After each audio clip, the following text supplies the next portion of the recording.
Yo, my funky fans, welcome you back to Let's Play Super Mario 3D World. Last time we started World 2, we did the first 4 levels, and today we're going to be finishing it off, starting off with 2-A, which is the, basically the enemy fight of the world. Yeah, there's pretty much going to be one of these in, like, each world to, I guess, keep things, interesting. Anyways, we have some of these, some big boys, but, as usual, Cat Mario kind of just destroys everything in his path, so, kind of easy, yeah. I mean, pretty much any enemy that you can attack with, like, Cat Mario's claws, you can just kind of kill them very easily. Of course, there are certain enemies that you can't, which are a bit more difficult, but obviously those types of enemies are saved for a bit later in the game. Well, anyways, I guess this level is kind of for that, so I guess we'll do this first. Anyways, this is the, I think this is the first of the Mystery House levels. I'll just keep going as Mario. I'll switch to the next character in the next, like, main level. Anyways, so we've been seeing these mystery boxes around in the individual levels a few times, and basically the mystery box levels is essentially just a marathon of these. And the idea is if you beat one, you then get to move on to the next one, and if you fail it, then you have to start over from the beginning. So basically you have to clear all of them in a row, which is obviously not too difficult right now. I mean, there's only 5 of them, plus they're all pretty easy since they're all just kind of enemy related things. And okay, well, this one's a bit more difficult, but still not really too bad. But let's just say that there is a mystery box at some point which is extremely difficult because it has a few more than 5 challenges in a row. Let's just say that, but right there. So yeah, like I said, just clear them all in a row. As basically, if you fail one, you have to start from the beginning, but you do keep the amount that you get. But it's like in order to get them all, you have to do it from the beginning anyways, so it almost doesn't even matter. Anyways, I noticed that there's a 1-up mushroom down there. I think that there's like a pipe somewhere that leads you to that. Let me see if I can actually find it. I think it might be like back here or something. I actually have like no idea. Oh, I guess the way you get to it is you just like come around like this, right? Yeah, okay. So this is just like, I mean, this is not really a big deal, but just kind of a cool cool thing that you can do with the world map. Just a little bit more just a little interesting thing, I guess. Yeah, if you instead of like going to the top level, you take the side road. Also, I should mention that like your movement is kind of extremely inhibited on the world map. Like you can't just drop down, and you also can't like jump over. Your jump is basically just that, yeah. But anyways, let's check out 2-5, this is actually also a level that I remember pretty well. Double Cherry Pass. It's one of the more memorable levels, and you'll see why real quick. So it introduces the double cherry, which basically makes a copy of yourself. So yeah, now there's 2 Luigis going on. The way that the duplicate works is that it will die in 1 hit, but given the fact that like you can kind of it kind of almost works as like an extra hit, since I think that like only like 1 of you can get hit at a time, so it's kind of like works as like an extra hit in that regard. Anyways, that was. And okay, well now we're 3 Luigis. That's pretty cool. I remember that like I think to get either the okay, I guess we'll have Fireball. This actually might be better than the cat suit since we can kind of throw a lot of fire. But as I was gonna say, I think that like you have to keep a certain number of them alive to get something in this level. Either the okay, so yeah, so like right here, let's just like pound them with all the fire. As far as like controlling them all, they basically all follow like the exact same movements. In order to like space them out a bit, you can they kind of naturally get clustered together.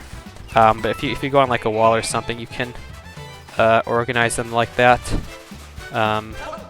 Let's see what we got. Okay, so right here we can just split it up like that. Yeah, it's pretty cool.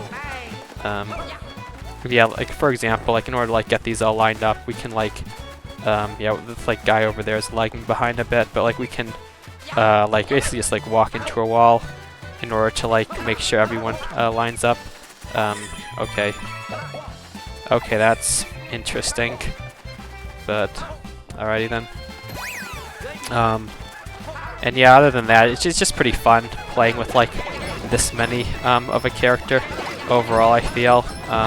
Oh, dang, I lost one of them. One of them went in like the bottom path, which killed it. But you know, we'll just grab him back real quick. Okay, there is I did not really expect that to happen. Is there a there actually a purpose of doing that? I think what we can do is we can do something like this, and then we can do this. Oh, okay, that's so that is what you're supposed to do, but I kind of messed it up somehow. I'm not totally sure how.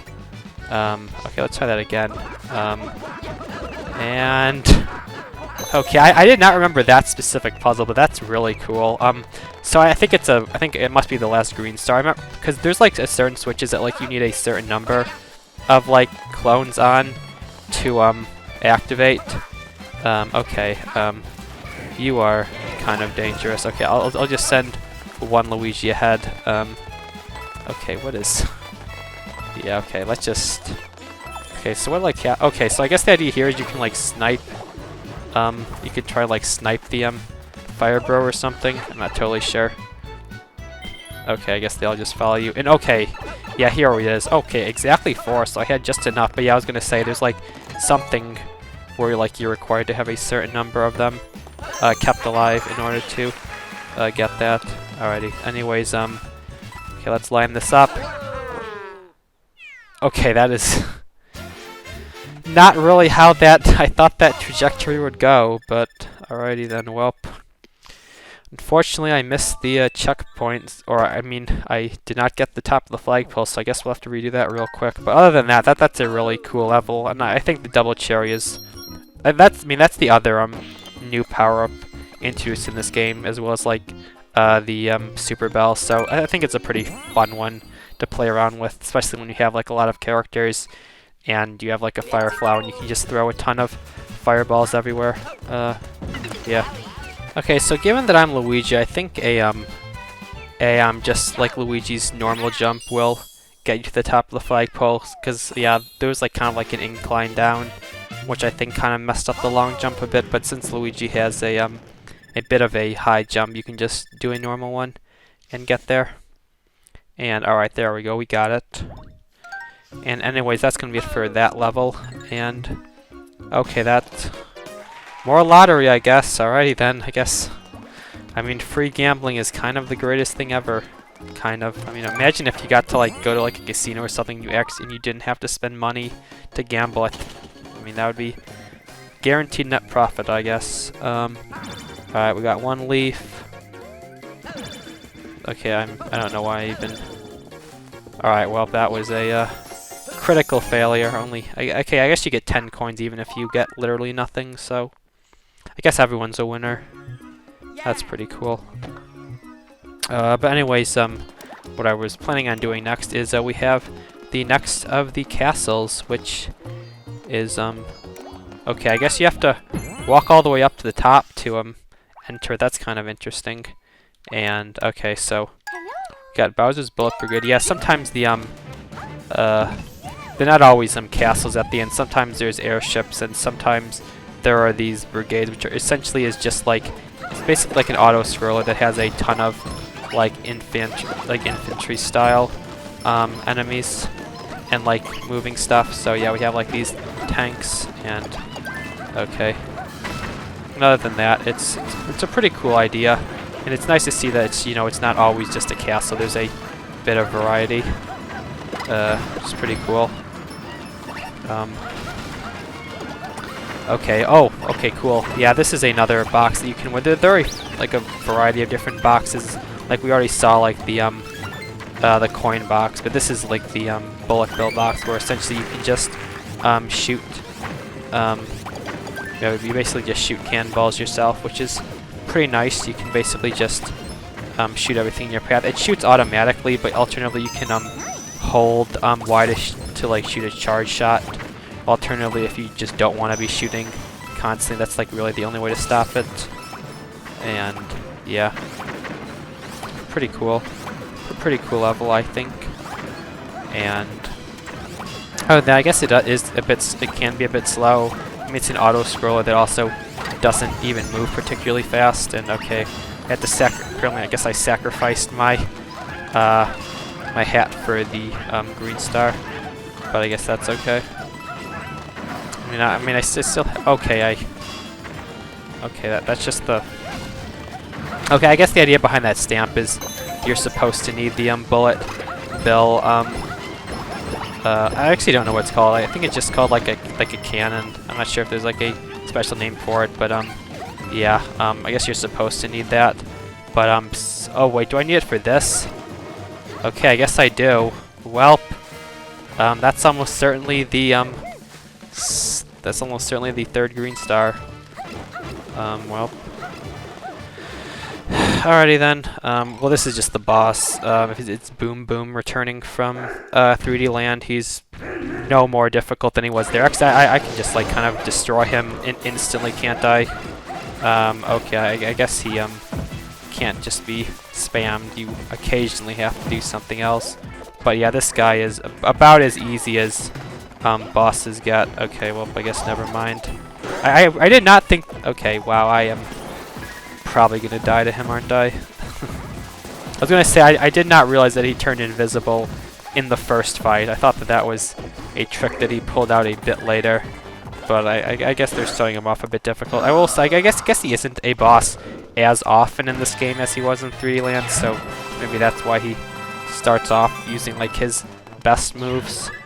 But I'm not sure. Alright. Well, anyways, that is the brigade level. And I guess now it's like a castle. I don't really know why like suddenly we're here. I feel like the background of this probably should have changed, but I guess it's a minor thing. And okay, well, I mean, Peach can get these for free, so it doesn't even matter that I had no power up.